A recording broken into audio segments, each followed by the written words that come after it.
안녕하십니까. 파운드리 2021년 윈터 투어 세미나에 오신 여러분을 환영합니다. 오늘은 3D 시장의 표준화 증가와 대응 방안에 대한 짧은 발표를 드리고자 합니다. 먼저 파운드리에 대해서 짧게 소개를 해드리고 진행하도록 하겠습니다.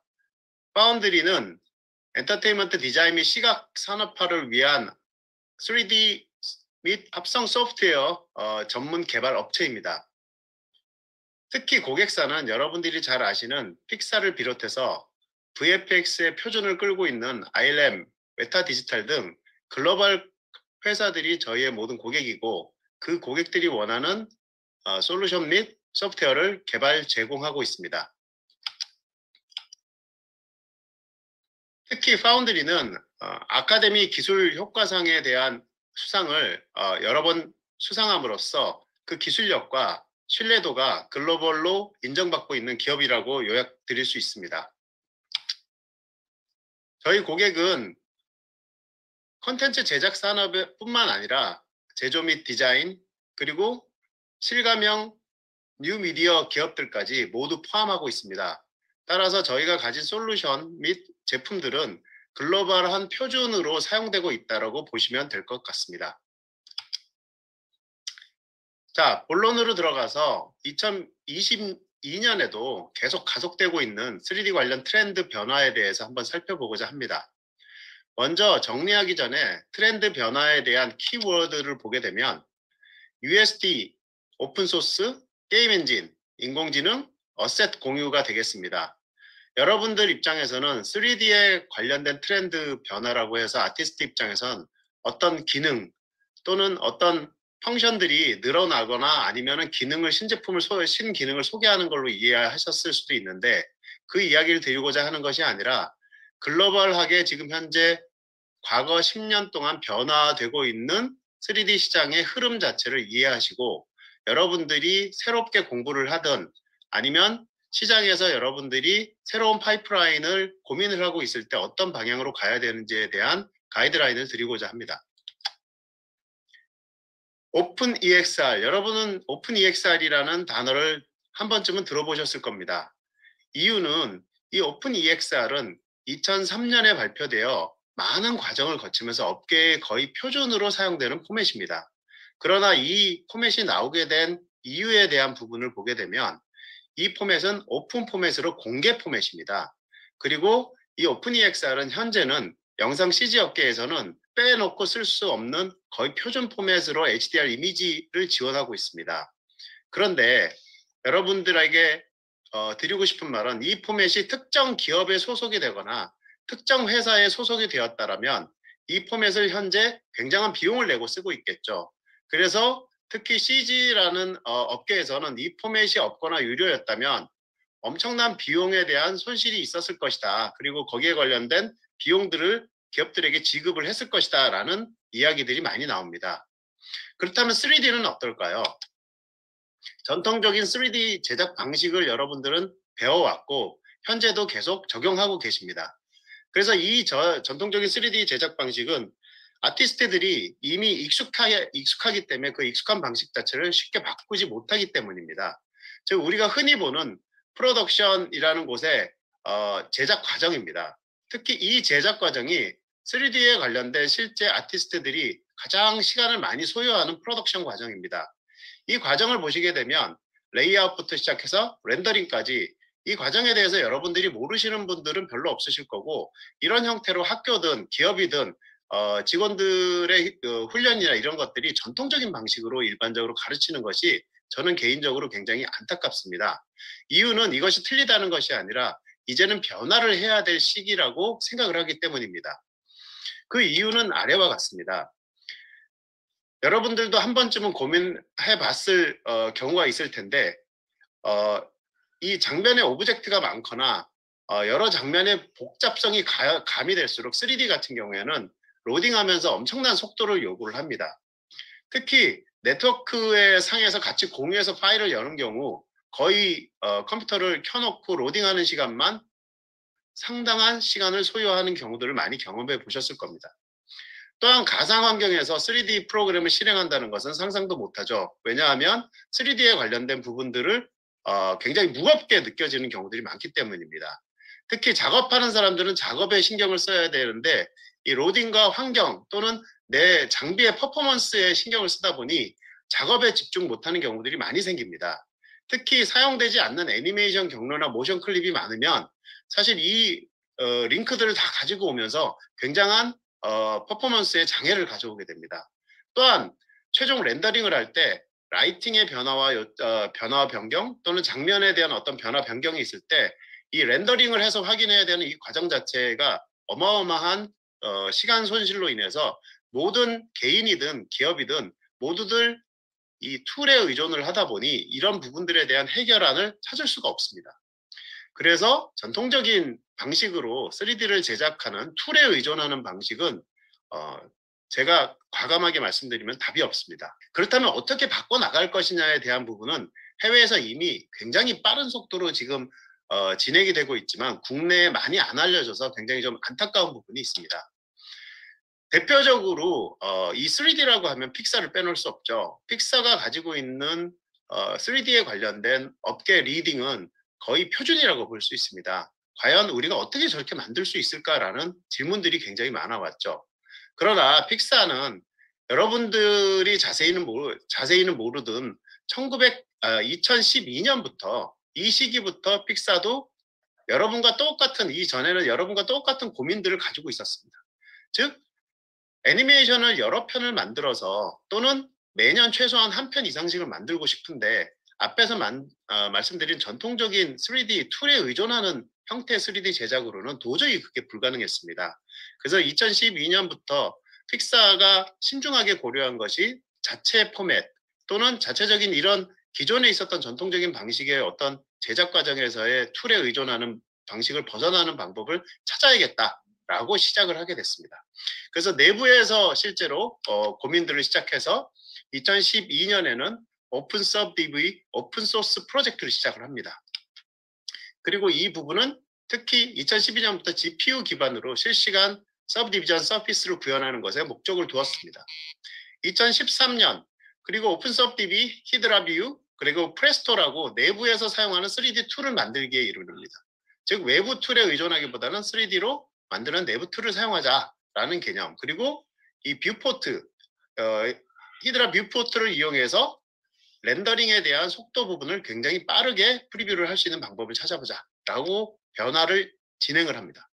그리고 최종적으로는 Universal Scene Description이라는 고유의 포맷을 가지고 본 아래와 같은 이 파이프라인의 표준안을 만들어냅니다. 특히 이 표준안의 핵심은 뭐냐 하면 이 USD 포맷 자체는 보시다시피 지오메트리, 쉐이더, 셋 이런 것들이 하나로 뭉쳐지는 게 아니라 각 단위별로 필요로 할 때 가져다 쓸 수 있는 형태로 오픈 방식으로 이루어져 있다는 겁니다. 특히 유니버설 씬 디스크립션의 이해를 하기 위해서는 포토샵으로 생각하시면 됩니다. 기존에 있는 3D 방식과는 달리 포토샵과 같은 형태로 3D를 구성을 하는데, 즉 3D 포토샵을 기억을 하시면 여러분은 이 레이어라는 개념을 아실 겁니다. 즉 USD로 제작을 하는 3D의 방식 자체도 레이어의 개념으로 3D를 합니다. 이 부분을 보면 더욱 이해가 쉬우실 겁니다. 샵 레이어에 따라서 마스터에서부터 각 필요한 3D들이 레이어별로 한 장면을 구성하게끔, 그리고 그 서브로 또 다른 레이어가 들어가는 이런 형태로 3D를 구성하는 겁니다. 즉 기존에 여러분이 해왔던 전통적인 방식의 3D 디자인을 하는 것에서 굉장히 달라지는, 처음부터 모델링을 할 때부터 또는 디자인 샷을 할 때부터 완전히 다른 방식으로 접근해야 되는 어려움이 있습니다. 하지만 이 부분에 대한 것들이 현재 시장에서 이미 증명이 돼서 여러분들이 최근에는 USD라는 포맷을 많이 들어보셨을 것입니다. 특히 USD의 가장 장점은 여러분이 소스를 손을 볼 수 있습니다. 즉 내가 로딩을 실제로 툴에다가 하지 않고도 충분히 소스만으로도, 이 텍스트로 되어 있는 소스만으로도 내가 작업들을 할 수 있고 이 작업으로 변경을 할 수 있습니다. 그래서 이러한 오픈 형태의 텍스트 기반의 소스로 인해서 3D에 관련된 작업이 굉장히 자유로움을 제공하게 되었습니다. 자, 이 3D는 애니메이션에만 도입된 게 아니라 ILM에 2014년에서 15년까지 ILM의 VFX 파이프라인에 그대로 협력하여 도입이 되어서 실제로 이 아래와 같은 스타워즈의 3D 작업에 그대로 반영되고 ILM에 지금 현재는 3D 표준 포맷으로 사용하고 있습니다. 특히 그 픽사에서는 이 포맷을 위해서 실제로 애니메이션에 적용을 하면서 이 포맷의 우수성을 증명하기 위해서 파이퍼라는 단편 애니메이션을 시작으로 이 포맷 기반의 3D 제작들이 효과를 보고 있었습니다. 대표적으로 그 USD 기반의 포맷 자체를 픽사가 준비하면서 대표적으로 큰 뉴스는 2016년에 이 USD 기반 파이프라인은 앞에서 언급한 오픈 EXR과 동일하게 오픈 기반으로 모두에게 개방을 했다는 부분입니다. 이 뉴스는 어마어마한 파장을 일으켰습니다. 즉 기존에 있던 3D는 오픈 소스가 되어 있는 경우들이 거의 없었습니다. 즉 모델링부터 렌더링까지 모두 핸들링할 수 있는 소스들은 기존에 있는 대기업들이 독점을 해서 기업들이 그 툴을 사용자들이 쫓아올 수밖에 없게 만드는 형태였습니다. 그러나 픽사가 주도로 해서 이 USD 베이스의 파이프라인을 오픈을 하고, 그리고 이에 관련된 제작 관련 소스들을 오픈을 함으로써 오픈 개방화해서 모두 함께 발전을 하자는 형태로 2016년 10월에 오픈을 했습니다. 이것은 엄청나게 획기적인 일이었습니다. 이 소스들은 이미 GitHub라는 오픈소스 포맷의 오픈소스 공유 플랫폼에 올라가 있습니다. 자, 이것을 통해서 많은 3D 업체들이 사용할 수 있게끔, 3D 제작하는 사람들이 사용할 수 있게끔 2017년에 GDC에서 픽사와 언리얼을 개발한 에픽이 함께 USD 포맷으로 되어 있는 3D를 같이 게임 엔진과 그 다음에 3D 애니메이션이 같이 공유해서 쓸 수 있는 형태의 획기적인 포맷이라는 부분을 발표하기에 이르릅니다.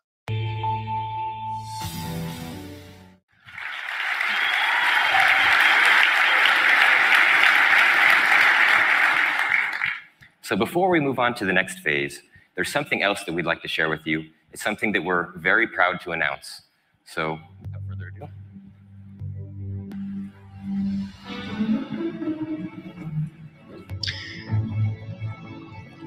지금 현재 보고 있는 것은 언리얼로 실제로 픽사에서 만든 What we're looking at here is a real 찾아서의 scene 한 from Pixar's 장면을 Finding 그대로 Dory, 언리얼 엔진에다가 using the actual USB assets used in the movie's production, 포맷으로 가지고 rendered in 와서 real time in VR. 구현해놓은 데모. We've partnered with our good friends at Pixar, and we're happy to announce Unreal Engine support for Pixar's universal scene description format.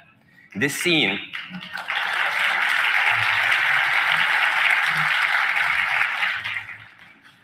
including the characters and the animations, was directly imported into the Unreal Engine and then tessellated in-engine using OpenSubdiv. So, 자, 게임 엔진에 올라간 것도 획기적이었지만 2017년에 픽사가 발표한 코코라는 애니메이션에서는 어마어마한 장면이 나왔습니다. 이 코코의 장면 중에 이 장면은 사실은 3D 애니메이션 내지 3D 제작을 하는 사람들 입장에서는 엄청나게 놀라운 장면이었습니다. 저기 보고 계시는 저 장면의 모든 오브젝트들이 모두 다 3D로 제작된 것이고, 특히나 지금 보고 계시는 저 라이팅 장면은 3D를 하는 사람 입장에서는 거의 상상을 못하는, 거의 우리나라에서는 거의 상상하지 못했던 장면이었습니다. 즉 모든 것이 3D 오브젝트로 이루어졌고 저 하나하나 창에 관련된 라이팅을 컨트롤할 수 있는, 저런 상상도 못하는 수백만 폴리건, 수백만 오브젝트의 그 3D를 렌더링을 하고 자연스러운 라이팅으로 연결하는 것은 USD 포맷이 아니면 불가능한 일입니다. 2011년부터 저희 파운드리는 카타나라는 라이팅 솔루션을 가지고 있습니다. 이 라이팅 솔루션은 픽사에서 2011년부터 제작을 했는데, 제가 사용하기 시작했는데, 가장 중요한 것은 지금 방금 보여드린 그 코코에서 나왔듯이 라이팅에 관련되어 있는 소스들을 이 보시는 바와 같이 템플릿으로 만들어서 수백 개, 수천 개를 저장해 놓고 필요한 경우에 그 상황에 맞게끔 템플릿을 가지고 와서 카타나 내에서 라이팅을 마무리를 할 수 있습니다. 즉 여러분이 상상하시는 기존에 해왔던 3D 안에서의 라이팅도 가능하겠지만 이 USD를 사용함으로써 이런 다양한 템플릿들을 공유하고 활용할 수 있는 형태로 지금 3D 제작의 속도와 그 다음에 3D 제작의 방식 자체가 완전히 바뀌었다는 것을 여러분이 꼭 기억해 주시길 바랍니다. 픽사에서는 이미 파이프라인을 공개적으로 오픈을 해놨습니다. 그 파이프라인 안에는 파운드리가 제공하고 있는 누크, 카타나, 그리고 모도, 마리에 이르는 기본적으로 USD와 같이 모두 호환이 되게끔 준비가 되어 있는 제품들이 현재 파이프라인 안에서 완벽하게 사용이 되고 있고, 사실은 픽사 파이프 제작을 하는 파이프라인에 없어서는 안 되는 형태로 들어가 있습니다. 자, 픽사 3D 오픈 포맷이 되면서 3D 오픈 포맷을 발표하면서 USD의 도입이 굉장히 가속화가 되었습니다. 그래서 전 세계에 있는 큰 기업들은 이미 USD로 전환이 되었거나 전환을 하고 있습니다. USD를 가기 위해서는 사전에 알렘빅 포맷이라든가 오픈 VDB 포맷을 같이 활용을 해가지고 사용을 하면서 동시에 개방형 표준화로 3D에 관련되어 있는 활용도를 굉장히 높이고 있습니다. 특히 플러그인으로 단순하게 변환하는 것이 아닌 USD 네이티브 포맷을 사용하는 것이 굉장히 중요합니다. 즉 아까도 말씀드렸지만 그 USD로 디자인하기 위해서는 처음부터 레이어 기반으로 디자인이 되어야 됩니다. 하지만 레이어 기반으로 안 되어 있는 것들도 USD를 지원한다고 하지만 그것은 네이티브 포맷이 아니라 그냥 변환을 해서 USD에서 사용할 수 있는 것이기 때문에 여러분들이 혼동이 없으시기 바랍니다. 특히 이 포맷들은 아래와 같이 여러 곳에서 사업적으로도 적용을 하고 있습니다. 특히 엔비디아와 게임 엔진을 하는 에픽과 유니티가 거의 표준 포맷으로 지금 채택을 하였습니다. 엔비디아의 경우에는 현재 보시는 그림과 같이 딥러닝을 집중을 하고 있는데 옴니버스라고 들어보셨을 겁니다. 엔비디아에서는 옴니버스 3D 플랫폼을 제공해서 모든 3D를 제작하는 사람들의 에셋들을 다 같이 모을 수 있게끔 제공을 해주고, 이 제공된 에셋을 인공지능이라는 기능들, 마이크로 서비스를 통해서 최종적으로는 모두 함께 공유하고 함께 3D라는 세상을 만들어 가보자 라는 형태의 모토를 걸고 있지만, 엄밀히 따져서는 엔비디아의 어떤 그래픽 카드가 시장을 점유율을 높이기 위해서 이 USD라는 표준 포맷을 이용해서 3D에 관련되어 있는 모든 어셋들을 공유시키고 전 세계적으로, 그리고 그것들을 좀 더 발전시켜서 같이 함께 3D 월드를 만들어 보자라는 모토를 표방하고 있습니다. 현재 최근에 USD로 바뀌면서 그 AI와 만남이 굉장히 빨라지고 있습니다. 즉 여러분도 알다시피 기존의 3D에서 작업하기 힘들었던 입모양이라든가 표정 또는 행동들, 이런 행동들은 기존에는 사실은 저희가 모션 캡처라는 장비들을 이용을 했고, 얼굴 같은 경우도 페이셜 디텍션이라는 장비들을 전부 다 이용을 했었습니다. 하지만 이 AI를 통해서 사실은 훈련이 되고 나선 이제 3D에 관련된 포맷만 서로 공유되고 소스만 공유될 수 있다면 언제든지 AI와 합쳐지게 되면 저희가 원하는 표정, 원하는 행동, 그 이상도 일단 만드는 데 있어서 큰 장애가 없는 형태가 될 것이라고 생각을 합니다. 또 다른 하나의 큰 파도는 사실은 메타버스입니다. 메타버스에 관련되어 있는 시장은 거의 3D 시장이라고 보실 수 있습니다. 이 3D로 오는 커다란 시장이 오고 있습니다. 이 시장을 준비하기 위해서라도 여러분들의 포맷이 기본적으로 트렌드에 맞게끔 개방화되고 오픈되어서 누구나 다 같이 사용하면서 본인도 다양한 3D를 창의적으로 구현할 수 있는 이런 형태의 방향으로 가야 된다고 생각을 합니다. 이것을 하기 위해서는 사실은 에셋에 대한 관리가 굉장히 중요합니다. 그리고 이 포맷 자체가 어느 한 군데에 의존하는 것이 아니라 사실은 표준화가 되게 되면 이 표준화되기 위해서 만드는 제품들, 즉 만드는 툴들은 여러 가지가 될 수 있습니다. 하지만 이 에셋들에 대해서 이 표준 소스들이 USD로 표준화가 되고 이 3D 소스와 템플릿이 만들어지고 또 렌더링과 그다음에 에셋 관리가 거의 표준으로 같이 사용이 되게 되면 아래와 같은 모델링부터 시작해서 에셋 관리, 에디토리얼 또는 프로덕션 자체에 대한 자유로움이 여러분에게 제공될 것입니다. 3D 툴은 그저 3D 안에 있는 기능을 사용하는 거고 툴이 가진 편리성을 사용하는 것이지, 툴이 포맷을 끌고 가는, 포맷 때문에 어쩔 수 없이 저 툴을 사용해야 되는 이런 시장은 앞으로 지양될 것이라고 생각이 듭니다. 자, 우리나라도 가만히 안 있고 덱스터나 웨스트월드 같은 경우에는 이미 위지윅을 포함해서 큰 회사들은 USD 포맷으로 모든 3D 포맷들을 다 전환을 했습니다.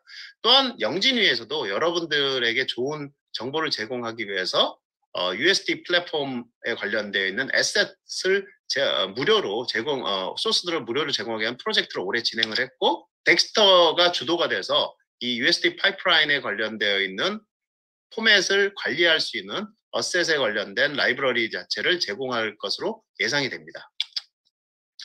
파운드리는 대표적인 제품들이 이미 고객들이 요구사항들이 너무 많았기 때문에 아까 픽사에서도 보여드렸듯이 이미 저희는 USD의 준비가 완료되어 있습니다.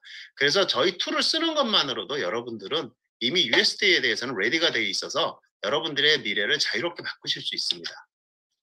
자, 3D의 시장은 이런 3D 메타 휴먼, 인공지능, 디지털 트윈, 포토 리얼리스틱, 3D 스캔, 볼륨 매트릭 등 여러 가지 기술들이 굉장히 다양화되고, 그리고 제작에 관련된 부분에 대해서 엄청나게 발전이 되고 있습니다.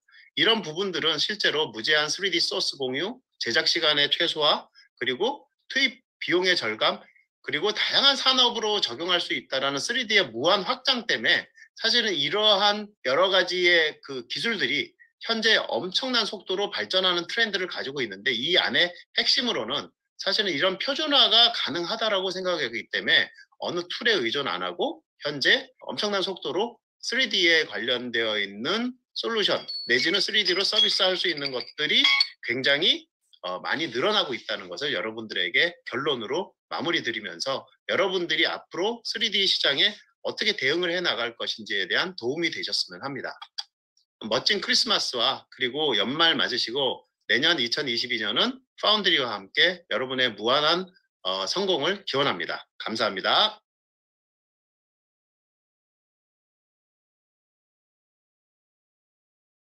네, 이번 시간에는 효과적인 3D 시각화 솔루션인 모도에 대해서 소개를 드리려고 합니다. 모더는 현재 15 버전까지 출시가 되었고요. 최근 15.2 버전까지 업데이트가 되면서 이제 3D 디자인 워크플로우의 재정의라는 모토로 계속해서 어떤 디자이너분들을 위한 3D 시각화를 계속 업그레이드를 하고 있습니다. 이미 VFX 업계나 뭐 미디어 엔터테인먼트 업계에 계신 분들은 뭐 제품 시각화 또는 뭐 룩뎁, 실사 기반의 어떤 하이 퀄리티 모델을 제작하고 렌더링하는 것에 익숙하실 것 같아요. 그러나 제조 기반 또는 디자인 산업 쪽에 계신 분들 중에는 아직까지 이런 3D를 활용한 그 디자인 디지털 트랜스포메이션 부분에서 조금 망설이거나 좀 어렵다고 느끼시는 분들이 많아서 모드를 활용하면 조금 더 그런 과정을 쉽고 스무스하게 넘어갈 수 있다는 부분들을 조금 소개해 드리려고 합니다. 그래서 단순히 디지털 트랜스포메이션이라는 것이 그 시각화를 2D로 하던 것을 3D로 바꾸는 것으로 생각을 하실 수가 있는데요. 저희가 제안하고 계속적으로 어떤 디자인 업계 또는 뭐 신발이라든가 아니면 제품 쪽과 하고 있는 것은 단순히 최종 디자인 결과물을 2D에서 또는 실물에서 3D로 변환하는 것이 아니라 아마 요런 사진을 보신 적이 계실 것 같아요. 최근에 뭐 포토스캔 또는 뭐 포토그래메트리 같은 것을 이용을 해서 실제로 제작된 제품을 3D 어셋화 시키고 이제 그것들을 이제 실사와 같은 퀄리티로 시각화하는 것이 많이 시도가 되고 있죠. 그런데 저희 같은 경우는 단순히 이렇게 만들어진 제품을 3D로만 구현하는 것이 아니라 이제 디자인 과정까지도 3D로 전환하는 것을 돕고 있습니다. 그 말은 디자이너분들께서 아마 일러스트레이터나 뭐 포토샵 그리고 뭐 핸드 드로잉으로 이런 컨셉 디자인을 하는 것에는 이미 익숙하시고 굉장히 잘하고 계실 거라고 생각해요. 그런데 이제 요런 과정 자체가 3D 상에서 직접 드로잉을 하고 컨셉 드로잉을 하고 거기에 빠르게 뭐 컬러링이라든가 머티리얼을 입혀서 컨셉 디자인을 잡은 모델의 쉐입을 개발하고 그 컨셉 디자인의 최종 결과물을 좀 더 사실적인 결과물에 근접한 뭐 리뷰라든가 컨펌 프로세스를 할 수가 있게 되는 거죠. 그래서 저희가 이러한 과정을 계속적인 교육과 지원을 통해서 도움을 드리고 있습니다. 그런데 저희가 여러 가지 뭐 3D 모델링에 대한 것, 뭐 머티리얼 제작에 관한 거, 렌더링에 대한 것 이런 것들을 뭐 전통적인 3D 제작 과정을 다 배우고 익혀서 디자이너분들이 "자 이제 디자인을 해 봅시다."라고 하기에는 어 사실 시간이 너무 부족하더라고요.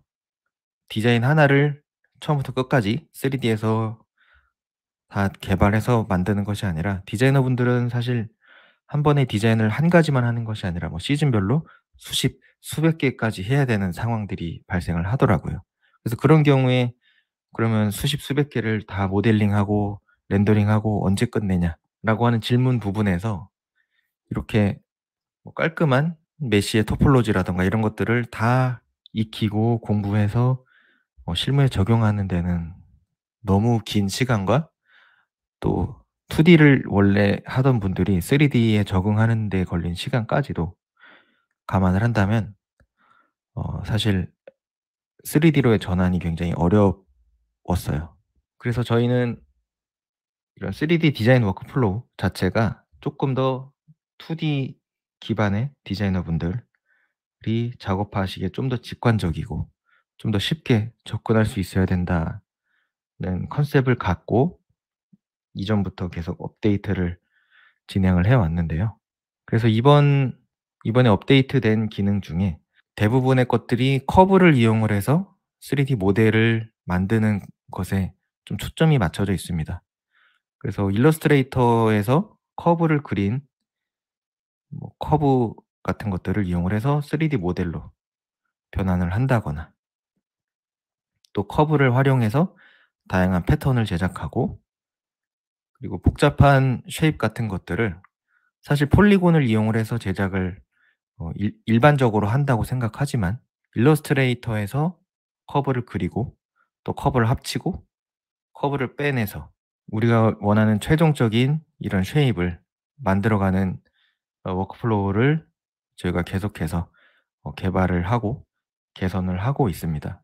그 결과 이제 디자이너분들도 이전에 사용하던 툴인 일러스트레이터와 유사한 방식으로 3D 모델을 개발해 나갈 수가 있는 거죠. 그래서 지금 보시는 이런 기하학적인 복잡한 모델도 사실 토폴로지를 다 맞춰서 모델링을 하려고 하면 굉장히 복잡하고 어려울 수 있습니다.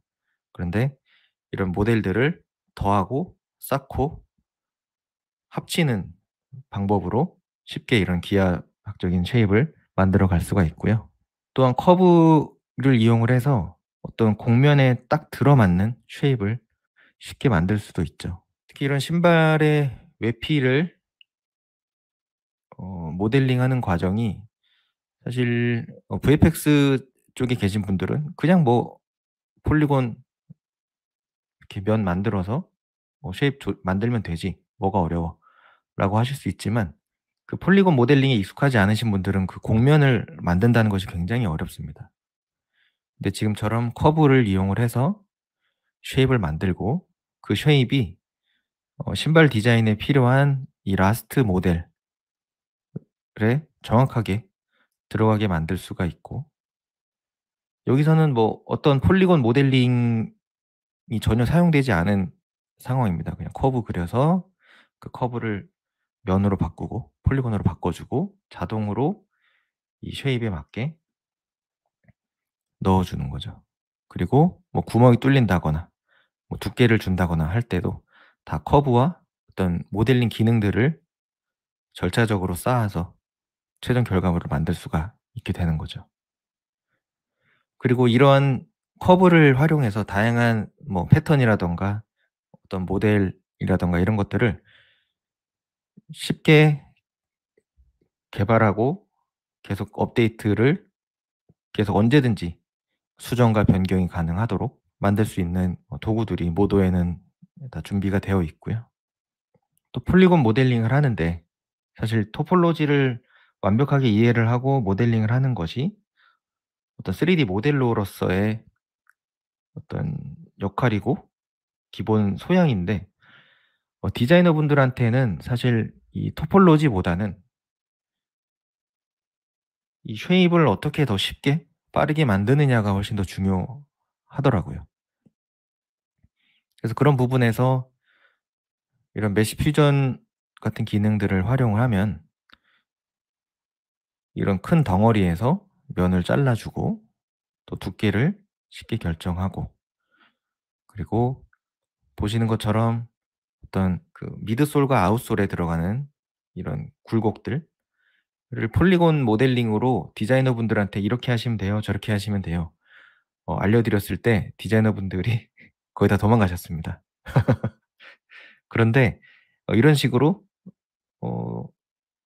더해줄 땐 더해주고 뺄 땐 빼주고 이런 식으로 진행을 했을 때, 아, 여기에 어떤 모양을 업데이트하기 훨씬 쉽구나, 나도 모델링을 해볼 수 있겠다, 이런 피드백을 많이 받았었고요. 그리고 이러한 메시 퓨전 과정은 사용자가 최종으로 프리즈를 하기 전에는 언제든지 수정과 변경이 가능한 상태입니다.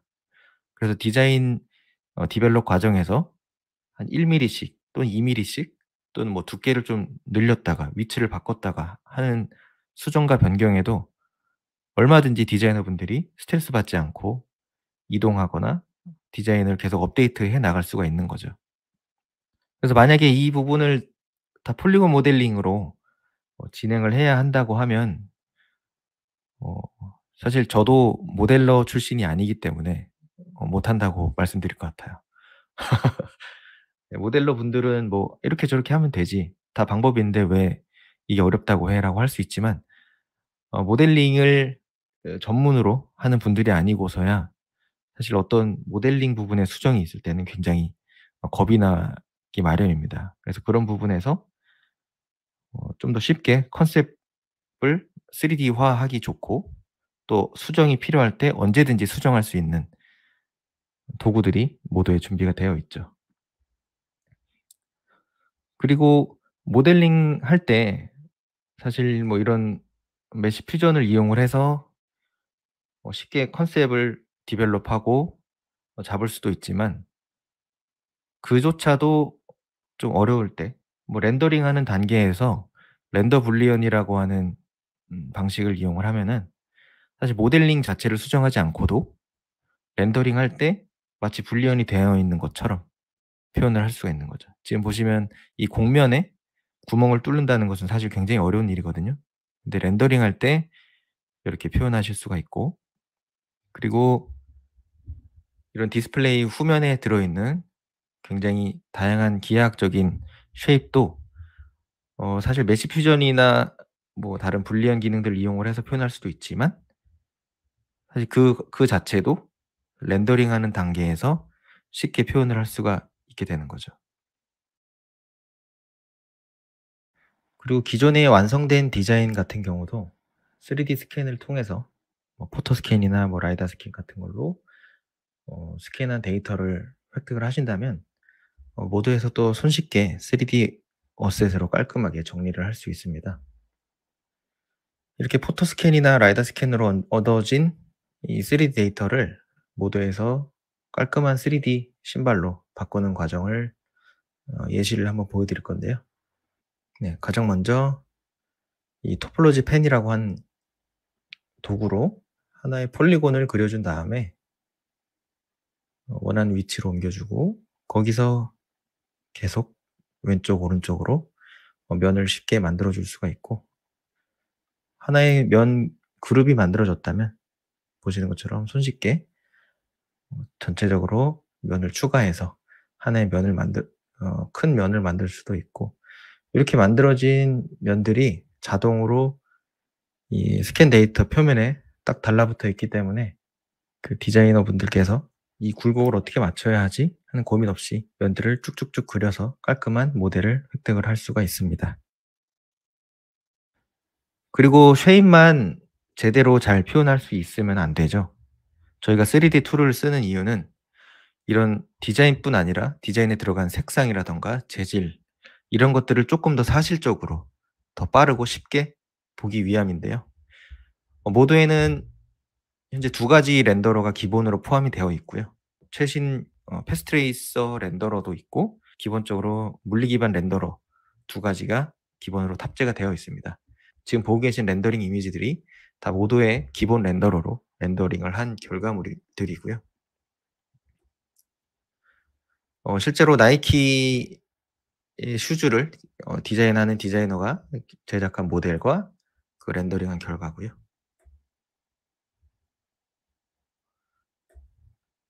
그래서 지금 이런 모델링을 하고 디자인을 한 분들도 처음부터 3D를 하셨던 분들이 아니고 다 2D 디자인에서 3D로 전환을 한 분들입니다. 그리고 이 신발 같은 경우는 스케쳐스의 신발을 포토 스캔한 것을 저희 CS팀에서 깔끔한 모델로 변환한 모습이고요. 실제 렌더링을 한 결과를 보시면 이런 잔 솜털까지도 모드에서 다 표현이 가능합니다. 이런 고해상도의 렌더링을 얻는 데는 시간이 꽤 많이 걸리죠. 그래서 디자인을 디벨롭하는 단계에서는 저런 히어로샷 같은 경우는 렌더링을 해서 리뷰를 하는 것이 필요하겠지만 그런 것이 아니라 쉐입이나 기본적인 머티리얼들의 표현을 보고자 할 때는 모드의 어드밴스드 뷰포트를 활용을 해서 조금 더 고해상도의 결과물들을 그냥 플레이 블라스트로 추출을 해낼 수도 있어요.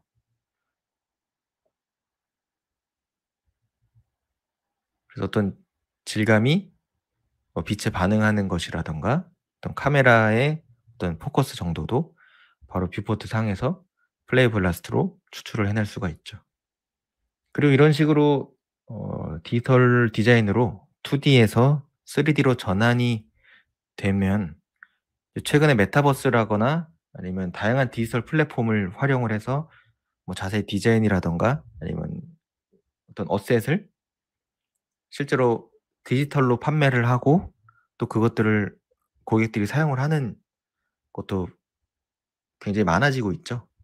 그래서 그런 것들을 생각을 했을 때는 내가 만든 이 모델이 게임 엔진하고도 연동이 쉽게 잘 될까? 게임 엔진에서 잘 표현이 될까? 라고 하는 부분에 의문이 있을 것 같아요. 그럼 그렇게 할 땐 어떻게 해야 되지? 우리가 또 뭐 새로운 것을 배워야 되나? 라는 두려움이 먼저 생기실 텐데요. 모두는 게임 엔진과의 연동이 매우 잘 되어 있습니다.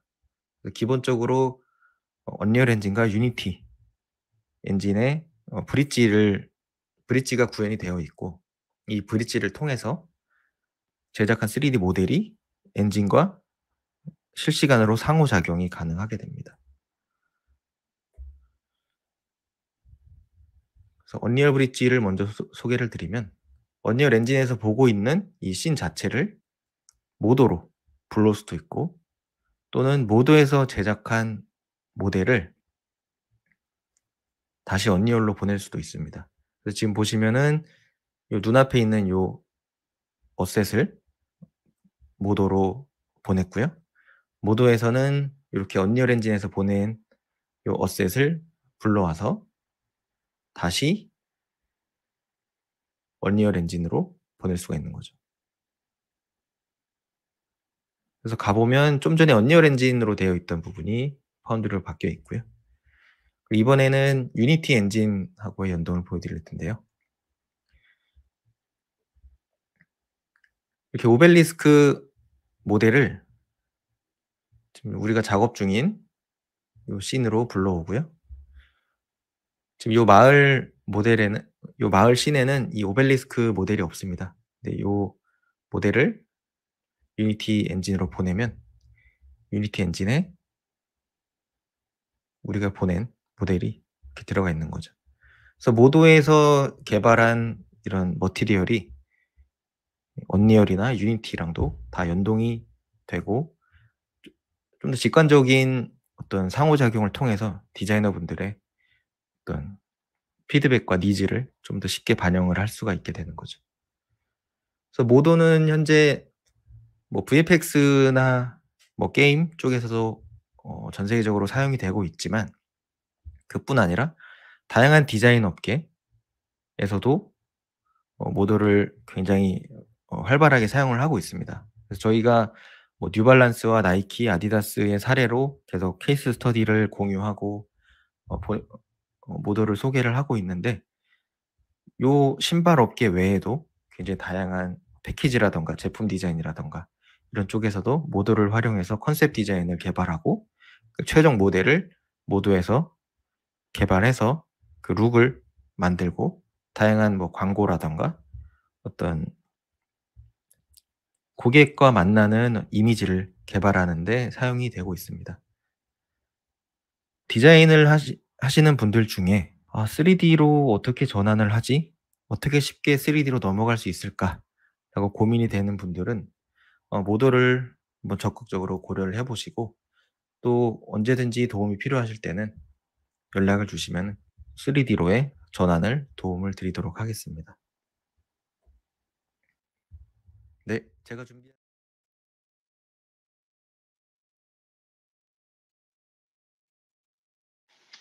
몰입형 메타버스 서비스 콘텐츠 제작을 위한 모도의 활용 세션을 시작하도록 하겠습니다.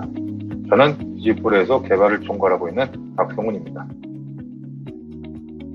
자, 이번 시간에는 다양한 제조 데이터, 예를 들어서 카티아라든지 솔리드웍스 이런 3차원 제조 데이터를 변환 엔진을 통해서 모도라는 툴에서 엑셀 오토 스튜디오라는 메타버스 기반의 품평 시스템에서 가상의 공간에 다양한 객체들을 놓고 품평할 수 있는 워크플로우를 보여드리도록 하겠습니다. 모도에서는 파워 트랜슬레이터라는 강력한 제조 데이터를 폴리곤 데이터로 바꿔줄 수 있는 플러그인이 있죠. 보통은 픽시즈 이런 솔루션들은 유니티의 플러그인으로 나와 있기도 하고 이런 제조 데이터를 변환해서 그런 VR, AR, MR 데이터로 바꿔줄 수 있는 솔루션으로 널리 활용되고 있습니다. 옵팀이라는 솔루션도 언리얼 데이터 스미스와 연동하여서 언리얼 엔진과 같이 활용할 수 있도록 구성이 되어 있습니다. 아시는 바와 같이 CAD 데이터는 수학적인 그런 곡선, 파라메트릭, 빅섹트, 지오메트리로 구성이 되어 있고 무겁습니다. 매니팩처링 데이터라든지 그런 메타 데이터를 갖고 있기 때문에 메타버스에 적합하지 않습니다. 그래서 앞서 말씀드린 바와 같이 CAD 데이터를 메시 데이터로 컨버전을 해서 가볍게 이용할 수 있는 데이터로 전환하는 과정이 필수적이고요. 마치 이렇게 생각해 보시면 될 것 같습니다. 저희가 카메라로 사진을 찍을 때 로 파일은 무겁죠. 이런 것들이 이제 인터넷을 통해서 원활하게 스트림 되려면 가벼운 압축, 예를 들면 JPG라든지 뭐 이런 포맷을 사용하듯이 이런 지오메트리도 무거운 CAD 데이터를 메타버스라든지 XR 공간에 어떤 훔청을 하거나 시뮬레이션을 할 때는 가볍게 메시로 구성을 해야 된다는 점을 말씀드립니다. 오늘 보여드릴 것은 모도의 워크플로우 파이프라인을 이용해서 가상 공간에 전기차를 가지고 와서 품평을 하는 것들을 보여드릴 겁니다. 간단하게 이 메타버스 플랫폼에 대해서 말씀을 드리면 이쪽에 보이시는 다양한 3차원 데이터, 모도라든지 이런 3차원 폴리곤 가공 툴로 가져온 3차원 데이터, 그리고 PDF라든지 문서, 360 영상, 다양한 그림 파일들을 가상 공간에 가지고 와서 동시에 멀리 떨어진 A대학, B대학, C대학, 예를 들면 그런 원격지에 있는 유저들이 가상 공간으로 접촉을 하여서 품평과 수업을, 시뮬레이션을 진행할 수 있는 그런 공간으로 구성이 되어 있습니다. 오늘은 제한된 시간으로 최적화된 폴리곤 모도로 가지고 왔습니다. 이것은 모 회사에서 진행했었던 프로토타입까지 제작된 1인승 전기차 모델입니다. 일단 모도로 가져왔을 때 CAD 데이터의 이런 계층 구조들이 옆에 시내 하이어러키에 그렇게 보여지는 것들을 볼 수가 있고요. 기본적으로 애니메이션 데이터를 저장하고 있는 모델입니다. 보시는 바와 같이 분해 조립이 애니메이션이 되고 있습니다. 분해 조립 외에도 메타버스 품평 시스템에서는 부품을 하나하나 분해해서 품평을 할 수 있는 것들도 잠시 후에 보여드리도록 하겠습니다. 우선 간단하게 머티리얼을 입히고 GLTF나 FBX로 익스포트하는 과정을 보여드리도록 하겠습니다. 기본적으로 제한된 시간 때문에 적용되어 있는 PBR 쉐이더, 그리고 관련 텍스처, 러프니스, 메탈릭, 컬러, 그리고 노멀 맵은 제작된 채로 모도로 가지고 왔습니다. 일단 기본적으로 폴리곤 최적화 툴에서 모도로 가지고 오면은 머티리얼이 어사인이 되어 있지 않습니다. 기본적인 쉐입을 선택한 다음에 기본 PBR 머티리얼을 넣어줍니다. 그리고 기본적인 컬러 텍스처, PBR 컬러 텍스처와 메탈릭, 러프니스, 노멀 맵을 각각 넣어줍니다. 모도에서는 기본적인 이런 GLTF 쉐이더 말고도 유니티라든지 언리얼 엔진에서 사용하는 동일한 머티리얼을 지원하기 때문에 뷰포트에서 모두의 또 강력한 기능 중에 하나가 실시간 뷰포트인데 이 뷰포트에서 유니티나 언리얼의 머티리얼을 확인을 할 수가 있습니다.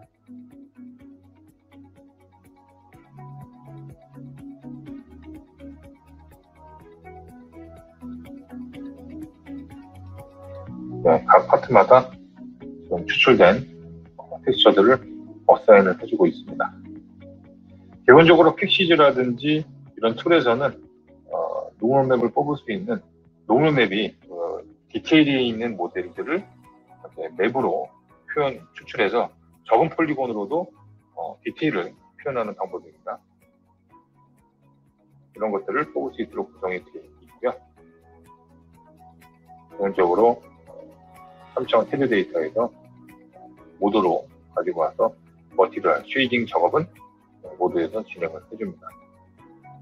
그리고 이런 창문, 투명 글래스의 재질은 투명도와 리프렉션을 적용을 해서 익스포트를 하겠습니다. 자, 이제 기본적인 세팅이 완료됐습니다. 프레퍼런스에 가서 JTF 출력 옵션에 가서 기본적인 세팅은 크게 바꿀 것이 없습니다. 이번 세팅으로 익스포트를 하겠습니다. 플랫폼에서는 말씀드린 것처럼 JLTF랑 FBX 모두가 이제 인포트가 가능한데요. 기본적으로 JLTF를 이용해 보겠습니다. 뷰어를 통해서 모델들을 확인을 했고요. 엑셀 오토 스튜디오 메타버스 플랫폼의 웹페이지에 회원 가입 후에 로그인을 합니다. 로그인을 하면은 개인화된 페이지에 3차원 모델, 방금 전에 익스포트한 JLTF, FBX 모델을 업로드할 수 있게끔 되어 있고요. 한 번에 한 개 아니면 한 번에 여러 개, 복수 개를 등록을 할 수가 있습니다.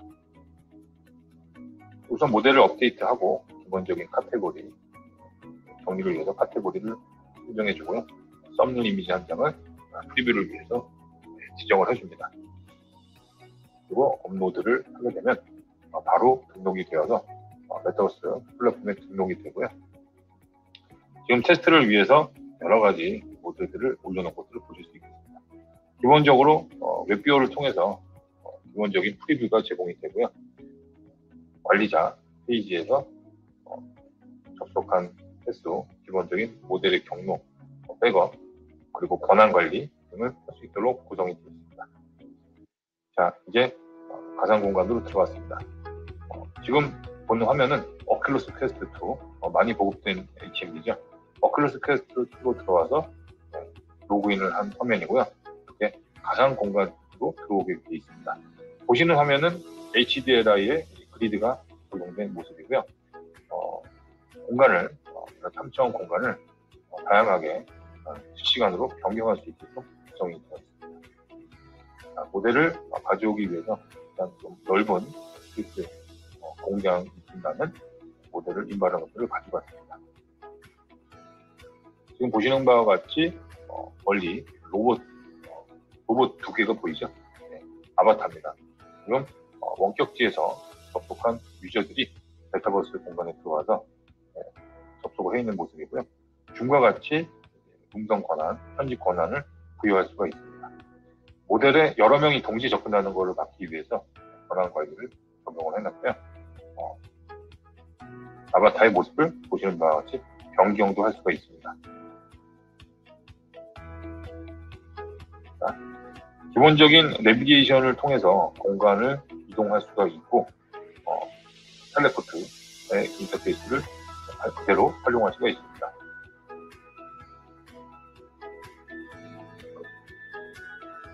자, 이제 모델을 한번 증강을 해보도록 하겠습니다. 자, 오큘러스 퀘스트의 왼쪽 손에 보면은 메뉴가 나와 있습니다. 방금 전에 업로드한 모델들이 올라와 있고 공개가 되어 있는 것들을 보실 수 있는데요. 오렌지 칼을 공간에 가져오도록 하겠습니다. 클라우드에 올라가 있기 때문에 아이콘 보시는 바와 같이 런타임으로 모델을 불러오게 되고요. 이 오큘러스 퀘스트 외에도 AR 디바이스, 안드로이드 기반의 AR 디바이스, 그리고 홀로렌즈 이 모든 디바이스가 한 공간에서 같은 경험을 할 수 있도록 크로스 플랫폼 기반으로 구성이 되어 있습니다. 기본적으로 이동, 회전, 스케일, 그리고 높낮이 조절 이 가능하게끔 되어 있고요. 모드에서 PBR 머티리얼을 적용했기 때문에 기본적으로는 러프니스 메탈들이 적용이 돼서 반사도를 가지고 있는 것들을 보실 수가 있습니다. 이면을 봐야 할 때 이렇게 높이 기능을 이용해서 모델들을 관찰할 수가 있고요. 기본적으로 적용됐었던 애니메이션을 플레이를 하면 애니메이션 클립이 재생이 됩니다. 보시는 바와 같이 모델이 분해되는 것도 볼 수 있고 자세하게 모델을 3차원으로 품평할 수 있는 그런 기회를 갖고 있습니다. 차량에 타본다든지 대시보드의 어떤 느낌을 본다든지 기본적인 디자인 목업, 스케치 목업의 단계에 활용을 할 수가 있습니다. 실제 화면으로 보는 것보다 여러분도 아시겠지만 오큘러스 퀘스트 HMD를 착용하고 가상 공간에 들어가면 더욱더 몰입적으로 보이고요. 지금 보시는 기능들은 메타버스 공간에서 3차원 펜을 이용해서 소통할 수 있는 드로잉 기능을 보고 있고요. 저 기능은 접속한 다양한 사용자의 어떤 시점과 동기화가 됩니다. 3차원 소통을 위해서 기본적으로 필요한 기능이고요. 다시 모델을 원위치 시켰습니다. 이제 모델을 분해 조립할 수 있는 기능들을 한번 보여드리기 위해서 가까이 가보겠습니다. 분해 조립 메뉴에 가면 CAD 데이터에서 물러온 객층 구조가 그대로 임포트 되어 있는 걸 보실 수가 있고요. 파란색으로 활성화한 상태 부품들을 다시 떼어낼 수가 있습니다. 떼어내면서 안에 입체적인 구조를 관찰한다든지 또 역으로 자신이 만든 어떤 제품을 모드에서 만든 어떤 제품을 가상 품평 공간에 올려놓고 파트 간에 어셈블리 테스트를 한다든지 오버랩 체크를 한다든지 이런 것들이 가능하도록 구성이 되어 있습니다. 많은 부품들로 구성이 되어 있고요.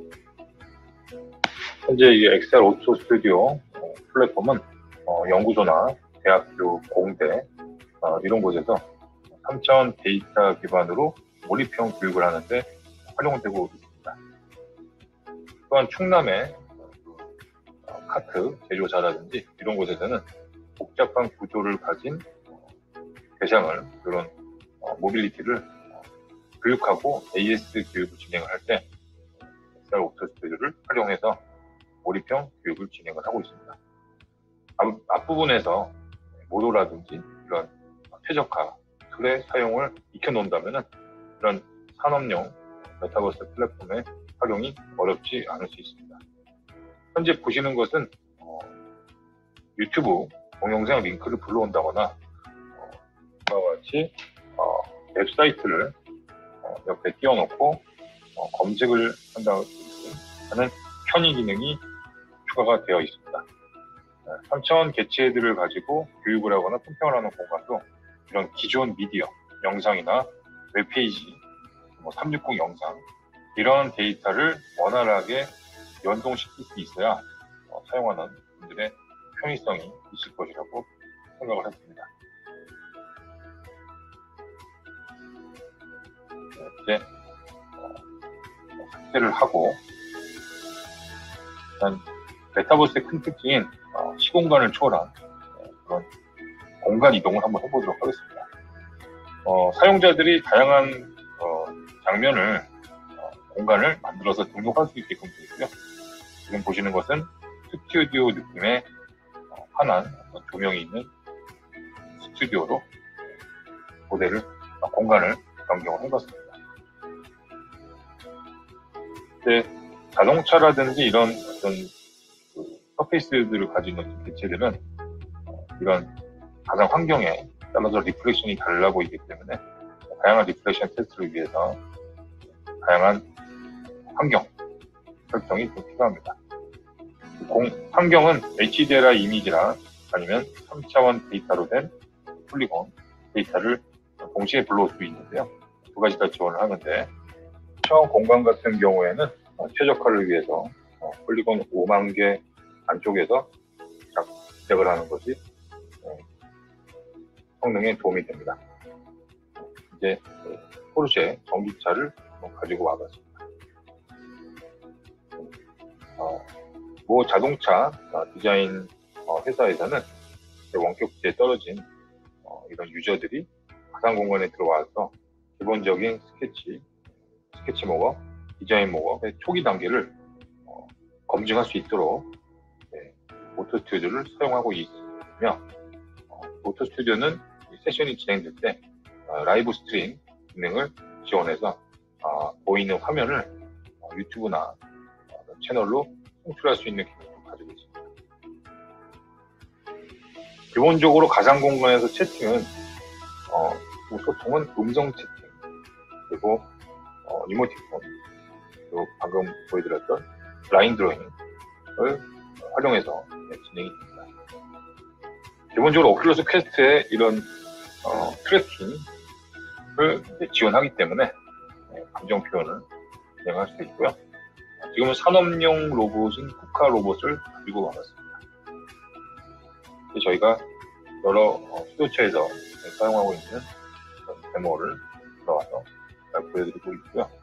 이러한 모델들도 역시 폴리곤 최적화 엔진 그리고 모도 등의 폴리곤 편집툴을 활용해서 제작이 된 것입니다. 기본적으로 모도는 빅포트에서 이런 머티리얼을 즉시 실시간으로 확인을 할 수 있기 때문에 메타버스 플랫폼에 올렸을 때 그런 느낌을 객관적으로 뽑아낼 수 있다는 점이 장점입니다. 지금 보시는 것은 예비 창업자 어떤 한 분이 만든 미래 이동수단, 미래 소포 이동수단의 모형을 보시고 계십니다.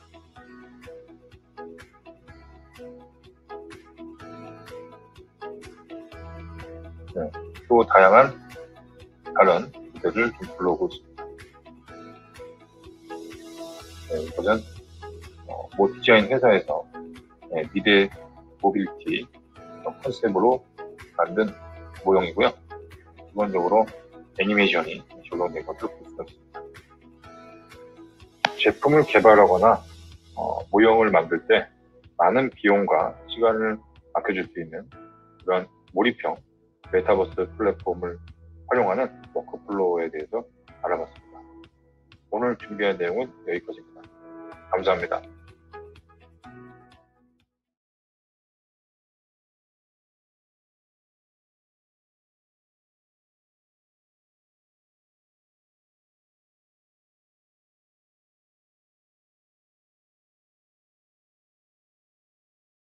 안녕하세요. 저는 큐브렉스에서 파운드리 제품을 통한 VFX 제작 파이프라인을 설계하고 있는 박수인 매니저라고 합니다.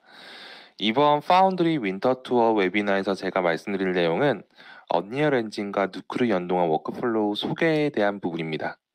발표 시작하겠습니다.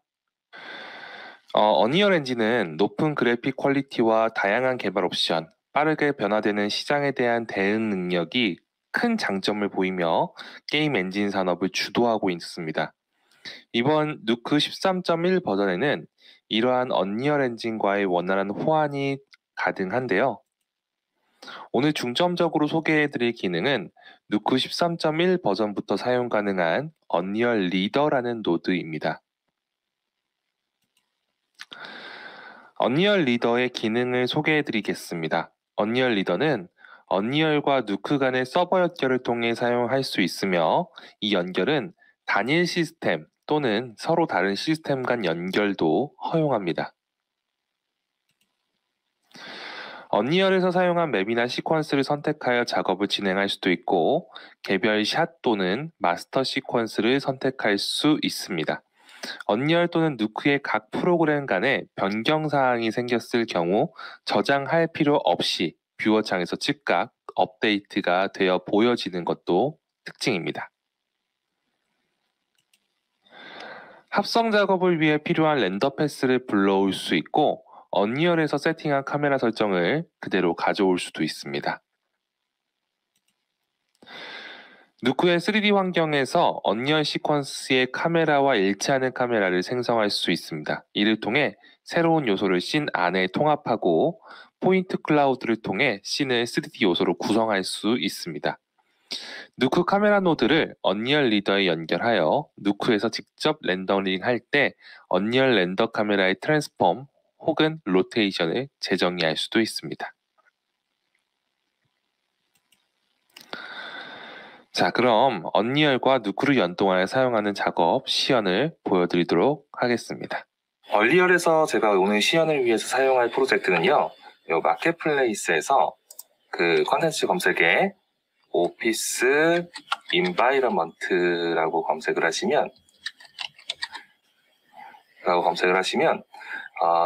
여기에 이제 무료 프로젝트가 있거든요.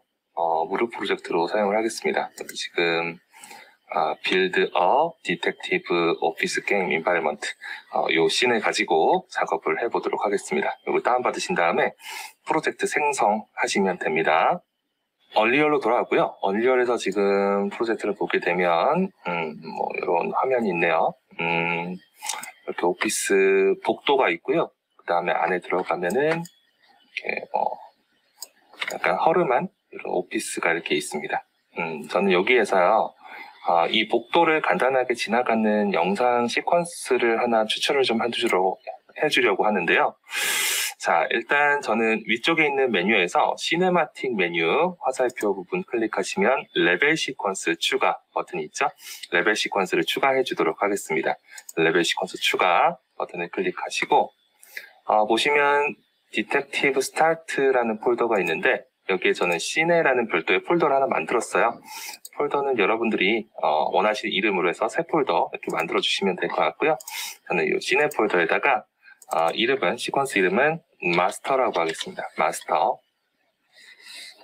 그런 다음에 저장 버튼을 누르시면 시퀀서가 이렇게 열리게 됩니다. 그리고 이제 컨텐츠 브라우저에 가시면 시네 폴더에 마스터 레벨 시퀀스가 들어간 것을 확인해 보실 수가 있을 거예요.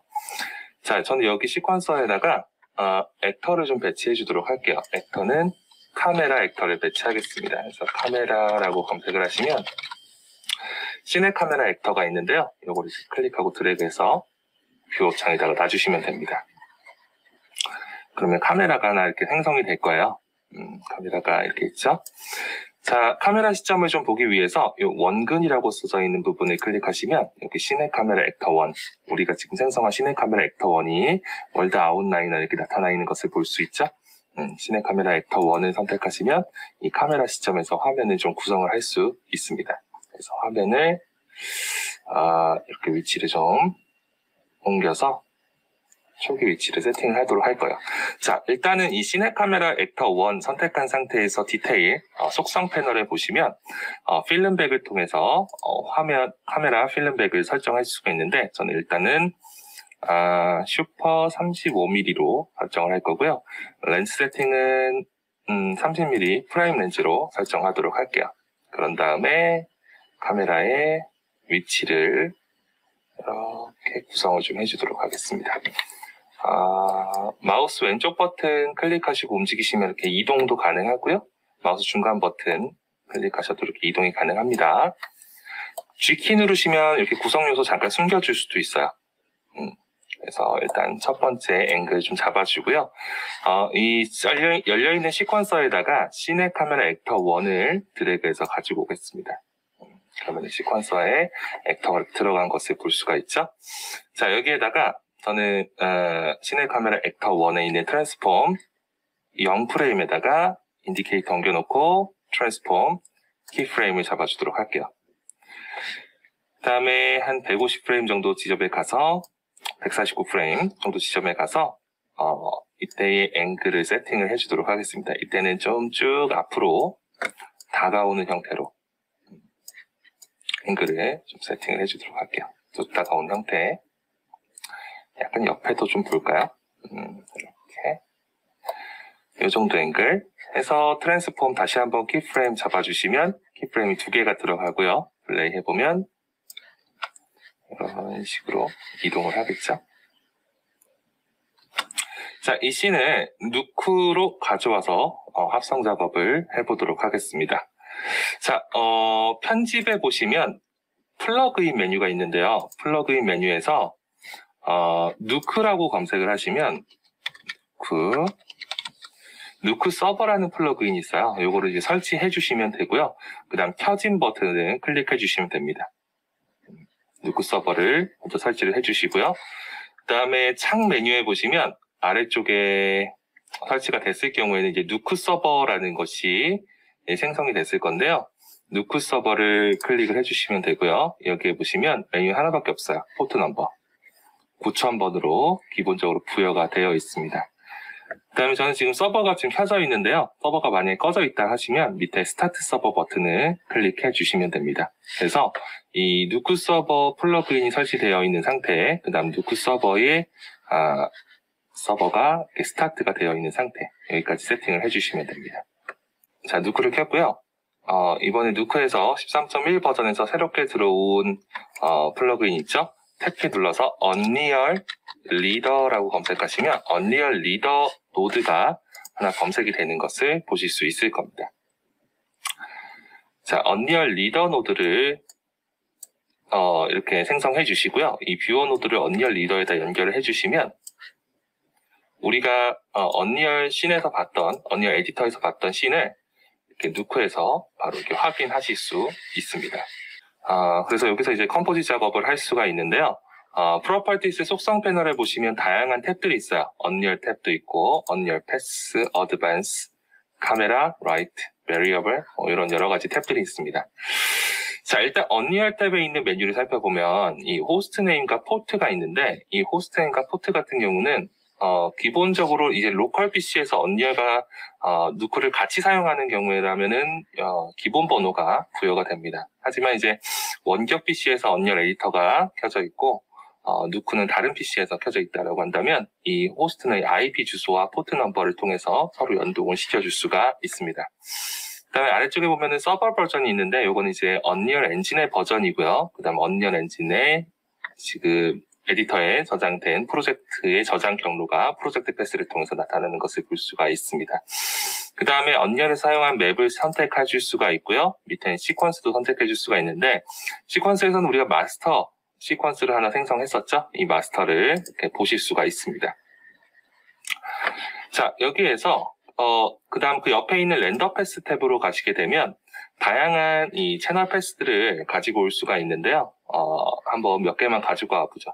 저는 일단 뭐 월드 포지션, 월드 뎁스, 크립토매트 이런 채널들을 가지고 와줄 수가 있습니다. 그 다음에 업데이트 채널 리스트 버튼을 클릭하시면 이제 업데이트가 돼서요. 각각의 채널들을 누크해서 이렇게 좀 확인해 주실 수가 있습니다. 크립토매트인 것 같고요. 월드 뎁스, 월드 포지션, 각각의 채널들을 누크에서 사용 가능한 채널들을 보실 수가 있습니다. 자, 저는 여기서 이제 작업을 좀 해보도록 할게요. 일단은 이 언리얼 리더 노드를 선택한 상태에서 탭키 눌러서 셔플 노드 하나 꺼내주겠습니다. 셔플 하나 꺼내주고요. 셔플 노드의 인풋 레이어를 저는 월드 포지션으로 좀 설정을 할게요. 월드 포지션이 RGBA로 보일 수 있도록 설정을 하고요. 이 셔플 노드 이름을 좀 바꾸겠습니다. 셔플 노드 이름은 POS라고 바꿀게요. 포지션. POS라고 바꾸고, 그 다음에 여기다가 탭키 눌러서 포지션 to 포인트, 포인트 클라우드 생성할 때 사용할 수 있는 노드인데요. 이 포지션 to 포인트 노드를 하나 생성해서 포지션 to 포인트 노드를 원본에다가 연결하고, 그 다음에 옆에 나오는 화살표 연결하시면 POS 연결할 수 있죠. 지금 우리가 셔플 노드로 생성한 포지션 정보값을 연결해 주도록 하겠습니다. 그러면 포지션 투 포인트에다가 뷰어 노드를 연결했을 때 이렇게 포인트 클라우드 형태로 우리가 언리얼에서 봤던 장면이 나타나게 되는데 지금 포인트 클라우드의 크기가 좀 커요. 커서 지금 형태가 잘 뭉뚱그려서 보여지게 되는데 포지션 투 포인트 노드 더블 클릭한 상태에서 포인트 사이즈 좀 줄일게요. 포인트 사이즈는 0.01 정도로 좀 줄이겠습니다. 그러면은 이렇게 우리가 언리얼에서 봤던 장면을 누크로 가져와서 이 위치 정보 값을 통해서 합성 작업을 진행하실 수 있습니다. 이렇게 지금 등도 있고요. 여기 지금 창문도 있고 그 다음에 문도 있네요. 오케이. 자, 노드 정리를 좀 해주고. 자, 요번에는, 여기다가 간단한 합성 작업을 좀 하기 위해서 저는 카드 노드 하나 꺼낼 거고요. 카드. 이거는 씬에다 좀 묶어주죠. 씬 노드 하나 꺼내서 카드 노드 연결해주고. 카드 노드 같은 경우는 위치를, 이렇게 이동을 시킬 건데, 지금 여기 3D 뷰포트에서 보시면 엑시스 형태가 좀 다르게 생겼죠? 이번 13.1 버전부터 좀 이렇게 형태가 좀 달라지게 됩니다. 그래서 우리가 일반적인 DCC 프로그램에서 사용하던 이 피벗 형태를 그대로 이제 누크에서도 활용을 할 수 있습니다. 굉장히 편리하게 활용될 수 있죠. 그래서 3D 쪽에 굉장히 큰 강점을 가지고 있는 업데이트입니다. 자, 요 카드를 요 창문 쪽에다가 좀 연결할 건데, 카드에다가 저는 영상을 하나 좀 매핑을 시킬게요. 그래서 제가 가지고 온 영상은 뭐 이런 오로라가 있는 영상인데, 이게 이제 창밖의 풍경으로 보여질 수 있도록 합성을 좀 시켜주도록 하겠습니다. 그래서 카드에다가 이 영상을 좀 매핑을 시켰고요. 그런 다음에 다시 카드를 배치해 주도록 하죠. 자, 카드 노드를 배치해 주도록 하겠습니다. 카드 노드를 여기 있군요. 일단은 회전을 좀 시켜줘야 될 것 같은데요. 이 3D 노드 창에서 3D 뷰어 창에서 이 엑시스 같은 경우는 WER을 통해서 이 이동, 회전, 크기 조정을 할 수 있습니다. 그래서 저는 영문 키패드 2키 눌러서 일단 얘를 회전을 좀 시켜줄 거고요. 한 90도 정도 회전을 좀 시켜주고, 그 다음에 W키 눌러서 이동으로 위치를 이렇게 좀 맞춰주도록 하겠습니다. 위치를 좀 이렇게 맞춰주고요. 크기도 좀 키울까요? 크기도 R키 눌러서 크기를 이렇게 좀 키워줄 수 있겠죠. 그러면은 카드 노드가 창문에 이렇게 좀 배치가 되는 것을 확인하실 수 있습니다. 크기를 조금만 더 키울까요? 오케이. 지금처럼 카드 노드를 배치시켰습니다.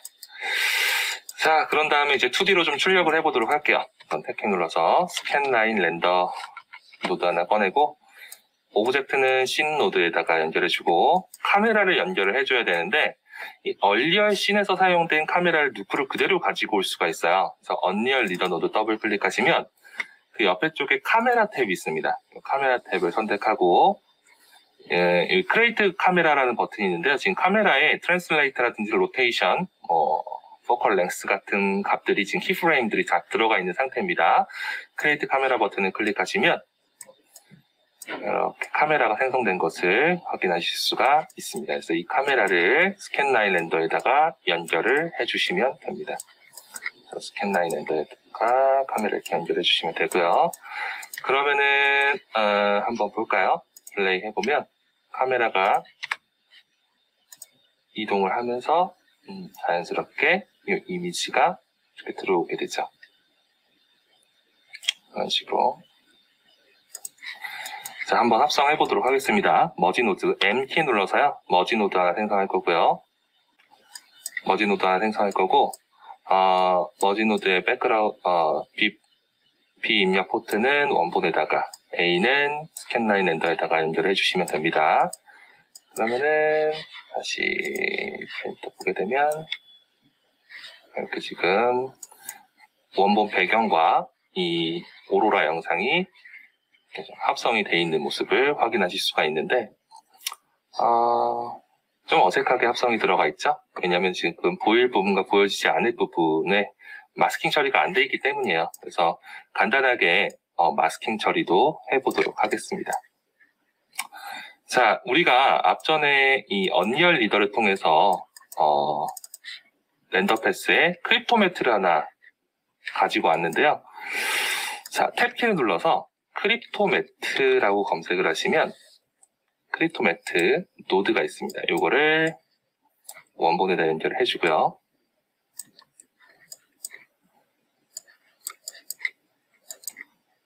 그러면 이게 크립토매트 형태로 이렇게 매트를 가지고 올 수가 있는데요. 자, 이 상태에서 저는 이 창 안에서만 이 오로라 영상이 보였으면 좋겠어요. 그래서 픽 애드 클릭한 상태에서 컨트롤 키 누르면서 이 노란색 창가를 콕 클릭하시면 이 친구가 메타 아웃풋 알파 채널로 들어오게 됩니다. A 키 누르시면 알파 채널을 보실 수가 있을 겁니다. 알파 채널 이렇게 보실 수가 있을 겁니다. 이 안에서만 이 오로라 영상이 나오면 돼요. 그래서 이 머지 노드에다가 마스크로 이 크립토매트를 연결해 주시면은 노드 정리 좀 해주죠. 머지 노드 연결했을 때 짠 이렇게 지금 이 창 밖에서만 이 오로라 영상이 나타나는 것을 확인하실 수가 있을 겁니다. 노드 정리 좀 이렇게 해줄까요?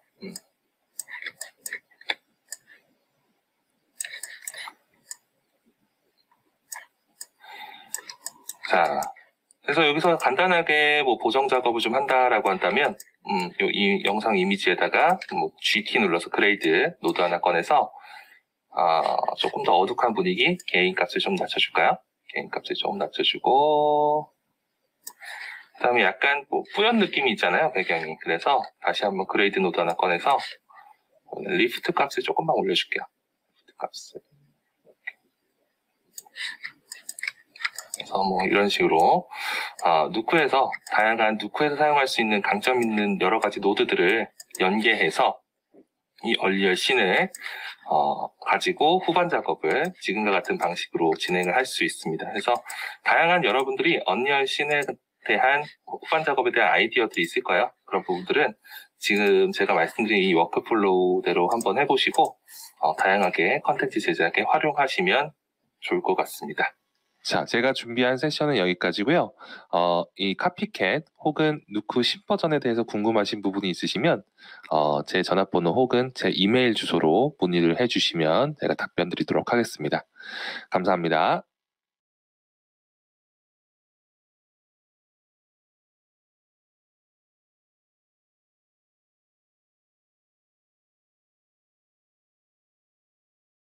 네, 파운드리의 여러 가지 툴 중에서 3D 파이프라인을 책임지고 있는 두 콤비가 나란히 5.0 버전으로 업데이트가 되었습니다.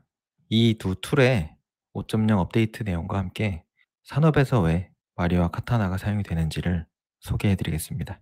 2021년에 마리와 카타나의 개발 목표 중에 하나는 이 VFX 레퍼런스 플랫폼에서 요구하는 2020 버전의 라이브러리를 충족하는 것이었는데요. 그 중에 가장 큰 업데이트로 파이썬 버전이 2점대에서 3.7 버전으로 업데이트가 되었습니다. 꽤 많은 스튜디오에서 그 파이썬 버전을 업데이트하고 있는 과정으로 알고 있는데요. 그러한 업데이트를 조금 더 스무스하게 진행할 수 있도록 두 가지 버전으로 제가 릴리즈를 했습니다. 마리와 카타나 5.0 버전은 파이썬 라이브러리가 3.7로 되어 있고 마리 4.8 그리고 카타나 4.5 버전은 그대로 이전 버전과 같이 파이썬이 2.7 버전으로 개발이 되어 있습니다. 두 가지가 기능적으로는 동일하고요. 이 소프트웨어를 구성하는 이 라이브러리만 이렇게 두 개가 서로 다른 상태입니다. 마리 5.0 릴리즈부터 소개를 하겠습니다. 마리 5.0은 USD 포맷을 정식으로 지원하는 기념비적인 릴리즈인데요. 텍스처 아티스트 분들을 위한 툴의 개선과 향상된 절차적 워크플로우, 파이프라인의 마찰을 줄이고 협업을 더 강력하게 만들 수 있는 업데이트가 포함되어 있습니다. 그리고 어제 소개드렸던 누크처럼 마리도 이 OCIO 버전 2.0으로 업데이트가 되었습니다. 누크와도 동일한 컬러 매니지먼트 라이브러리를 갖게 되는 것이지요. 퍼포먼스 부분에서의 업데이트입니다. 저희가 웨타와 계속적인 어떤 기술 협업을 통해서 마리의 핵심 테크놀로지를 더 업그레이드를 하였습니다. 동일한 컴퓨터에서 더 나은 퍼포먼스를 가지게 되었고 아티스트분들의 제작 속도 관련된 니즈를 조금 더 충족할 수 있을 거라고 생각합니다. 가장 크게는 오래된 페인트의 캐시 데이터를 정리하는 방식을 바꿔서 훨씬 더 빠르고 적은 양의 사이즈로 관리할 수 있게 되었고요. 그리고 최신 오픈GL 기술을 이용을 해서 마리가 이제 쉐이더를 최종적으로 플래티닝해서 내보내는 작업이 기존의 이전 세대의 마리보다 최대 50% 정도 시간을 단축하게 되었습니다. 페인팅 부분에서 마리가 여러 가지 다양한 퍼포먼스라든가 파이프라인적인 업데이트가 많이 되는 과정에 브러쉬 엔진에 관련된 업데이트가 많이 적다는 피드백이 있었는데요. 그래서 이 부분에 있어서 저희가 또 다양한 업데이트를 진행을 했습니다. 화면에서 보시는 것처럼 이런 개선된 브러쉬 엔진을 이용을 해서 브러쉬 팁을 이용을 해서 이런 브러쉬의 지터링이 가능하게 되었고요. 그래서 브러쉬 필압이나 정도에 따라서 컬러의 변화라든가 다양한 효과를 낼 수 있게 업데이트가 되었습니다. 또한 브러쉬 팁 시스템도 새롭게 구성을 하였는데요. 이미지를 이용한 페인팅이 마리의 강점 중에 하나인데요. 소스의 RGB 채널에 들어있는 다양한 이미지 데이터를 개별 채널로 이용을 하거나 루미넌스 데이터를 이용을 해서 페인팅을 진행을 하실 수가 있게 됐습니다. 고해상도 디스플레이스먼트 텍스처 작업할 때 텍스처 부분별로 따로따로 가져와서 마리에서 각각의 채널로 RGB 채널로 설정을 해서 사용을 했었는데요. 이제 이런 것들이 브러쉬 팁 세팅에서 한 번에 가능해진 거죠. 이제 훨씬 더 쉽게 작업이 진행이 될 수가 있겠죠. 이미지에서 그런 RGBA 데이터를 좀 더 자유롭게 이용을 할 수 있게 변경이 되었습니다. 우측 툴 프로퍼티 탭에 보시면은 플로우, 컬러, 어떤 HSV 데이터들을 다양하게 지터링을 줘서 페인팅이 될 때마다 다양한 베리에이션을 조금 더 쉽게 줄 수 있게 되었죠. 그리고 마리 4.6 버전에서부터 제가 계속 새로운 절차적인 노드들을 업데이트를 하고 있습니다. 노드 그래프를 이용을 한 페인팅을 한 단계 더 끌어올리는 다양한 업데이트가 있는데요. 베이크 포인트 노드는 이제 페인트를 하기 위해서 그래프 네트워크를 끊거나 플래트닝 하지 않고도 베이크된 데이터에 필터를 적용할 수 있도록 변경이 되었습니다. 그리고 필터링된 이미지 셋은 업스트림 네트워크에 베이크된 결과와 함께 들어가게 되고요. 필터는 이제 라이브로 편집하고 조절할 수가 있습니다. 그 말은 베이크 포인트를 다시 베이크하지 않고도 필터의 파라미터들을 변경할 수 있다는 것인데요. 블러와 같은 필터를 노드 그래프에 통합하는 이 방법을 통해서 아티스트 분들께서 마리를 사용하는 방식을 완전히 바꿀 것이라고 믿고 있습니다. 이러한 베이크 포인트 외에도 아티스트들이 그라디언트나 램프 유형의 다양한 효과를 만들 수 있도록 5가지 새로운 프로시듀럴 패턴을 도입을 했습니다. 이런 각각의 그라디언트들을 이용을 하면 스타일과 모양을 조정할 수 있는 다양한 옵션들이 들어있는데요. 그래서 이러한 절차적인 방법을 이용을 해서 이전보다 더 편리한 소프트 마스크를 만들 수가 있게 됩니다. 네, 그리고 이제 마리의 노드 그래프에서 쿠에서의처럼 그리드 스냅핑이 지원이 됩니다. 그래서 노드 그래프를 깔끔하게 정리하는 데 도움이 될 것 같습니다. 파이프라인의 마찰을 줄이기 위한 노력의 성과로 USD 포맷이 있는데요. 4.6 버전에서부터 USD 임포터 플러그인을 오픈소스로 공개하였었습니다. 그래서 이전에는 직접 스튜디오에서 이 임포터를 빌드해서 마리에 적용해서 쓰셨어야 됐는데요. 이제는 USD 임포터가 기본적으로 마리에 내장이 되어 있습니다. 그래서 USD로 제작되어 있는 어셋들을 자유자재로 불러와서 텍스처 페인팅을 진행을 하실 수가 있죠. 그리고 불러오기만 하면 안 되겠죠. 익스포트도 해야 되는데 마리는 지오메트리를 익스포트하는 툴이라기보다는 결국에는 텍스처 그리고 룩뎁된 결과를 내보내는 툴입니다. USD 이전에는 텍스처를 익스포트를 했었는데요. 이제 USD 프리뷰 쉐이더를 이용을 해서 USD 룩 파일로 마리에서 직접 익스포트를 할 수가 있게 되었습니다. 그래서 카타나에서 USD 포맷으로 어셋을 룩뎁을 하고 라이팅을 하는 파이프라인을 구축하고 계시다면 이제 룩뎁과 라이팅 그리고 텍스처 제작하는 팀이 조금 더 유기적으로 연동이 되는 거죠. USD 포맷을 USD 룩 파일을 마리에서 익스포트하는 것을 보여드릴 예정인데요. 익스포트 매니저에 USD 익스포트라고 하는 탭이 새롭게 생겼습니다. 그 USD 룩을 보기 위해서는 USD 프리뷰 서페이스의 데이터가 필요하겠죠. 그래서 기본적으로 프린시플드 BRDF라던가 다른 벤더사의 쉐이더를 이용을 해서 텍스처 제작을 하고 나중에 그러한 채널들을 프리뷰 서페이스에 연결을 해서 마리에서도 바로 그 룩을 확인을 할 수가 있죠. 그리고 앞서 말씀드렸던 것처럼 익스포트 매니저에 있는 USD 익스포트 창을 이용을 해서 마리의 룩 파일을 USD로 뽑아낼 수 있는데요. 이렇게 어셋들이 존재하는 타겟 디렉토리와 파일명을 맞춰주시고 USD 페이로드까지 정해주시면 어셈블리라고 한 USD 파일이 생성이 되고 그것을 통해서 보시는 것처럼 카타나에서 바로 이 어셈블리 파일을 통해서 USD 지오메트리와 텍스처가 적용된 프리뷰 서페이스를 바로 확인하실 수가 있습니다.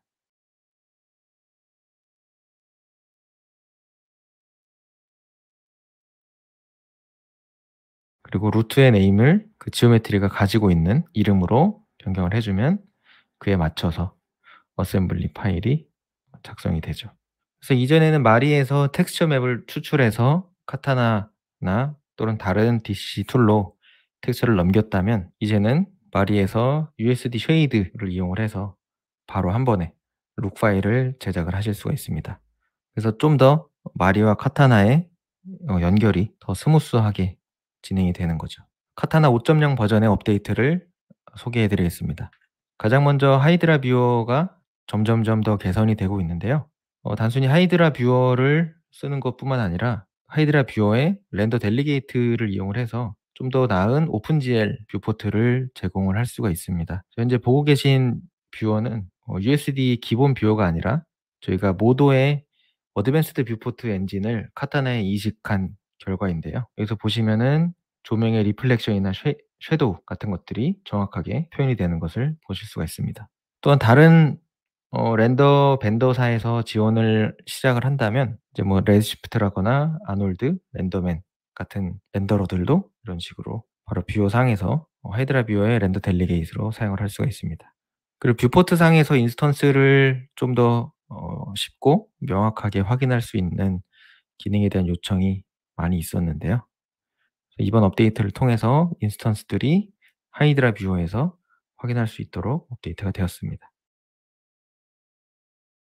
그리고 카타나는 룩뎁과 라이팅을 전문으로 하는 노드 기반의 툴인데요. 가장 카타나가 핵심으로 가지고 있는 모토는 라이팅 아티스트에게 정말로 라이팅을 위한 툴을 만드는 것입니다. 점점점 더 많은 컨텐츠들이 장편 하나로 끝나는 것이 아니라 시리즈물로 제작이 더 많아지고 있죠. 그래서 그런 면에서 라이팅을 하는 단계에서도 맥락을 보면서 제작할 수 있는 그런 업데이트가 이번 포어사이트 플러스가 되겠습니다. 그래서 아티스트가 렌더링을 파이널 렌더를 하는 것이 아니라 라이팅을 할 때는 이런 식의 뭐 라이브 렌더라던가 아니면은 로우 퀄리티의 렌더를 하면서 실제로 오브젝트에 맺히는 스페큘러라던가 뭐 디퓨즈라던가 섀도우의 값 그리고 전체적인 씬의 분위기를 파악을 하면서 작업을 해야 되죠. 그래서 한 번에 한 컷만 보고 작업을 하는 것이 아니라 한 번에 여러 개의 컷을 보면서 전체적인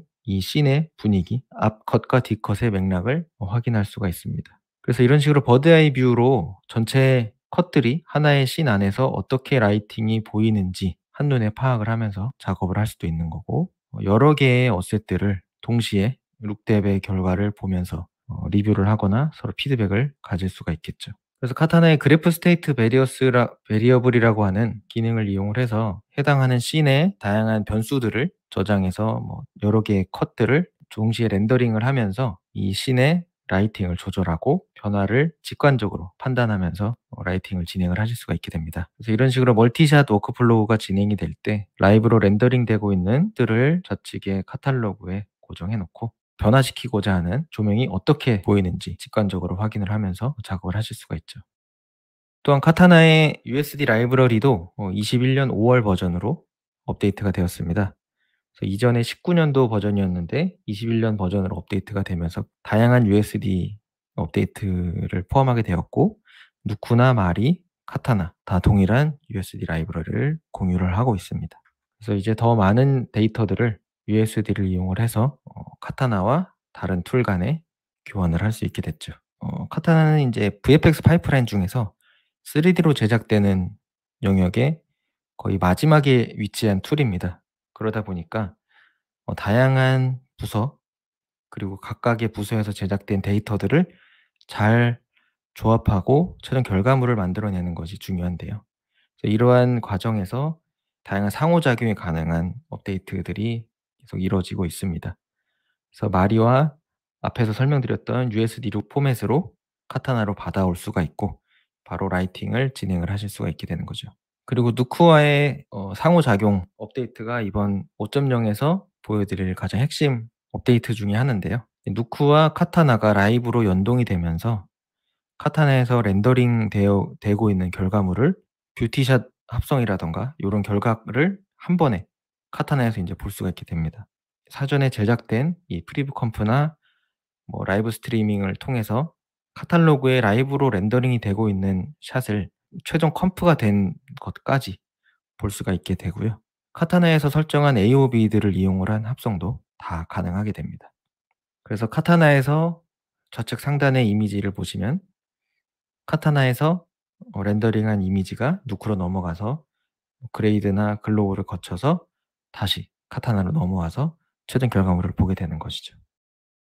룩뎁 컴프 스크립트가 있다면 카타나에서 바로 렌더링된 카탈로그들을 누쿠로 보내서 이 최종 결과물을 비교를 해볼 수가 있죠.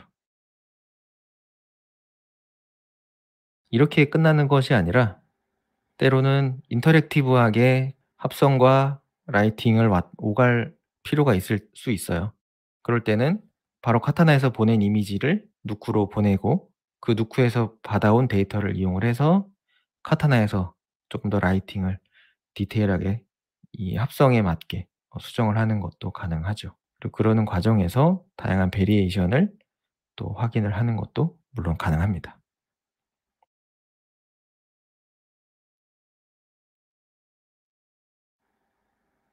참 편리해 보이죠? 카타나와 마리를 적극적으로 활용하는 스튜디오들이 많은데요. 아직까지는 전통적인 방식의 3D 제작 파이프라인이 훨씬 더 많은 걸로 저는 알고 있습니다. 한국은 아직. 그런데 해외에서는 이제 전통적인 방식도 물론 좋지만 조금 더 효과적이고 제작 속도를 빠르게 하고 이 팀 간의 파이프라인의 마찰을 줄일 수 있는 방안으로 마리와 카타나를 많이 도입을 하고 있는데요. 최근에 이제 한류 콘텐츠들, 한국에서 제작된 다양한 콘텐츠들이 전 세계적으로 인기를 끌고 이전과는 다른 콘텐츠에서 지위를 가지게 됐다고 저는 생각을 합니다. 근데 대부분의 것들이 이제 촬영 기반의 작품들이 아직까지는 많은데요. 이렇게 파이프라인을 효과적으로 개선할 수 있는 마리와 카타나를 도입을 한다면 한국에서 제작되는 다양한 뭐 3D 애니메이션 또는 VFX 영화들도 한 단계 더 큰 도약을 할 수 있는 계기가 되지 않을까 싶습니다. 제가 괜히 하는 소리가 아니고요.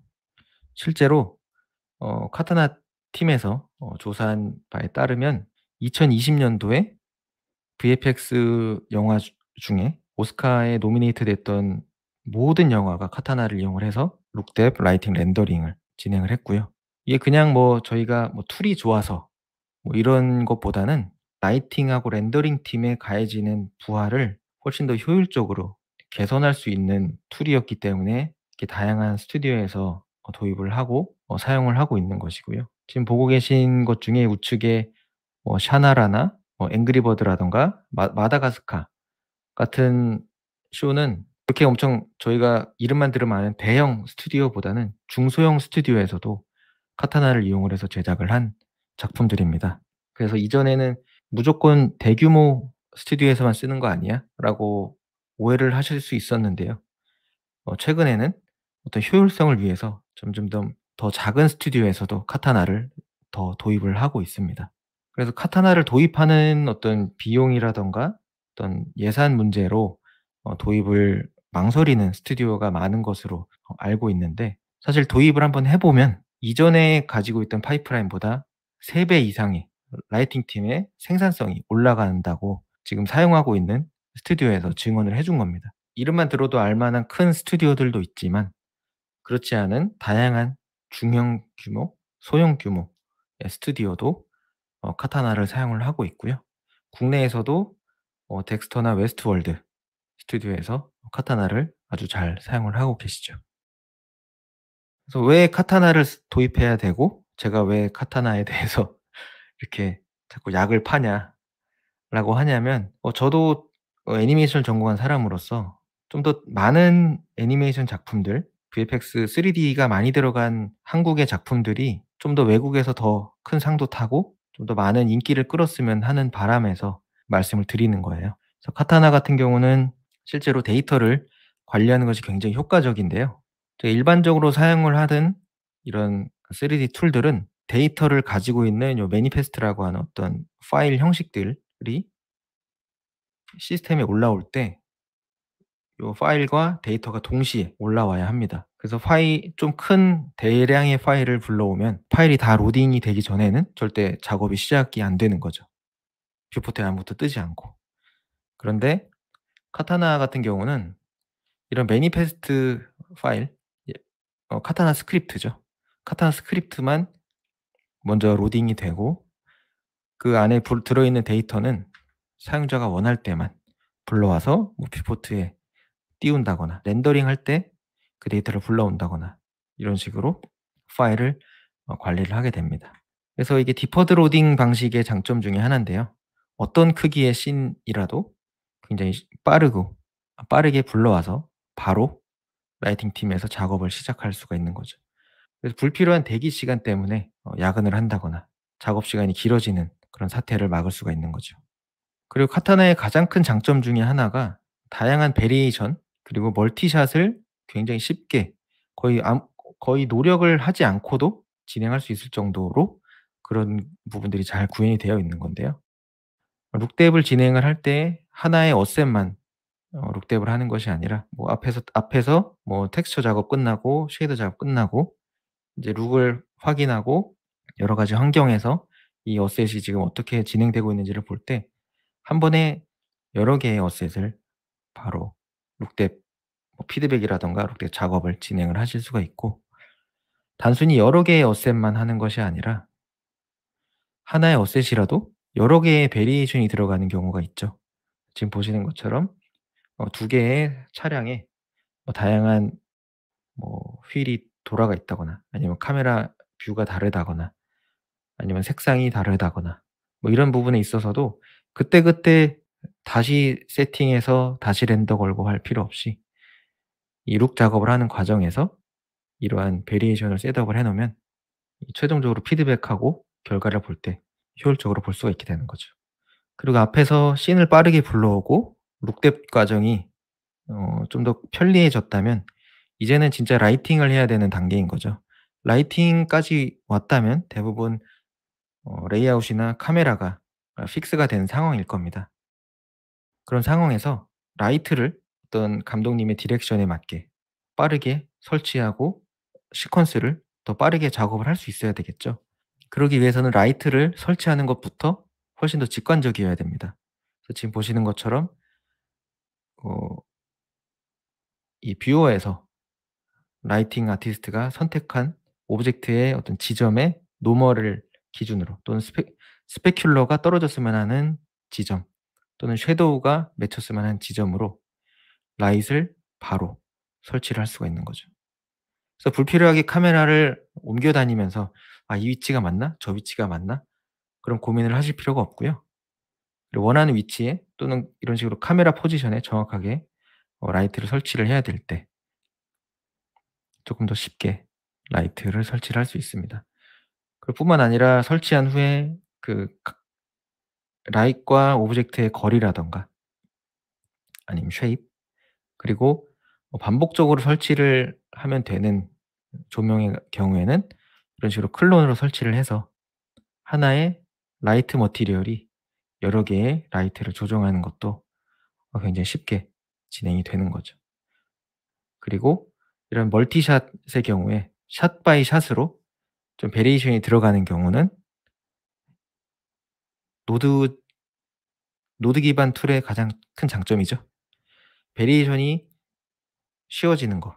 그래서 1컷, 2컷, 3컷 각각 다른 라이팅을 가지고 있다라고 하면은 노드로 이 라이팅을 구분을 해주시면은 하나의 카타나 스크립트에서 저희가 들은 바로는 수백 개의 컷도 하나의 카타나 프로젝트에서 한 것으로 알고 있습니다. 그만큼 하나의 반복적인 에피소드가 일어나는 시리즈의 경우에는 카타나가 굉장히 효과적이라는 거죠. 앞에서 룩뎁 베리에이션을 봤듯이 이제 라이팅의 베리에이션, 그리고 각각 컷별로 라이팅이 어떻게 적용되고 있는지를 더 쉽게 확인을 하실 수가 있고요.